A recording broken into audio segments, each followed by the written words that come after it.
I remember being in Iraq and getting in our first ambush. Actually, first time taking fire, period. And our turrets were too slow.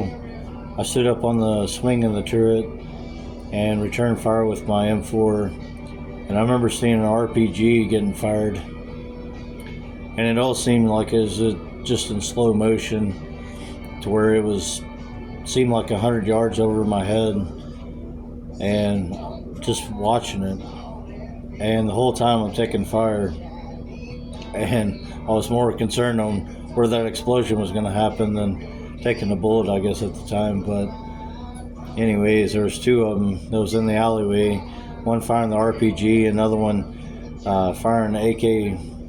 And anyways, but like soon as it hit, like it didn't even detonate, and started firing. First guy dropped, second guy dropped, and I just thought, like we're good. But then I realized, we're getting it from the building on the other side, and plus we were getting it from rooftops and in front of us next to a bridge, and getting hit from behind, also RPG fire. And we're going back trying to connect with our lieutenant at the time, and trying to figure out, like heads or tails of what he wanted us to do, because right now we're just sitting in the firing zone and just, excuse my language, but getting fucked up.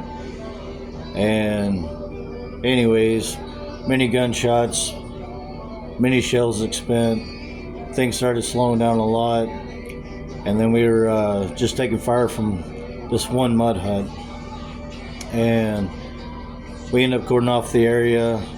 Our lieutenant, he ended up in the fetal position in the back seat of the Humvee, so he didn't do any good. So we got together as far as with our NCOs and all that to make all this shit happen. And anyways, man, we're just dumping rounds in this thing, and like I said, it's a mud hut. We're knocking holes in this thing to where it just seems like I don't even know how shit's still standing, much less how they're still firing back. And anyways, we finally put together an assault team, assaulted the building, and yeah, we ended up detaining most of them. One was KIA, but whenever they went in to do this, yeah, they had bags and bags just stacked up against the wall, and a cow.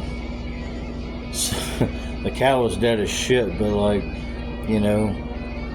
yeah, that was what was stopping them from firing back at us. That's what they were behind.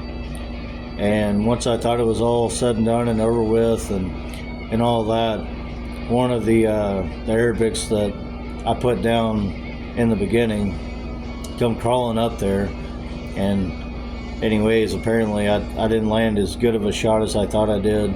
Shot him through the calf, and I just couldn't understand. But we ended up having to seek medical help for him, ended up having to get him a hell of a flight out and all that, and I just couldn't understand why we wouldn't put him against the firing line. This is one of the guys that was just trying to take me out, trying to take my guys out, but he was no longer combative. He didn't have his weapon no more. So anyways, went through all this shit. Lieutenant wasn't going outside the wire after that anymore. It was our platoon sergeant that started gaining all this stuff, and it's just little things that you remember, just little tidbits, of times that you served with your guys and being able to get out there and be able to do shit together. Later, I found out that I was the very first out of our company to lay a round down for our deployment, and at the time we still had a whole lot of deployment left, and it just didn't seem as cool as it I guess should have been, or the way it was put to me. And still to this day I look back at it, and it's just not a big deal. You know, we got sent over here to do a job, and I was just doing my job.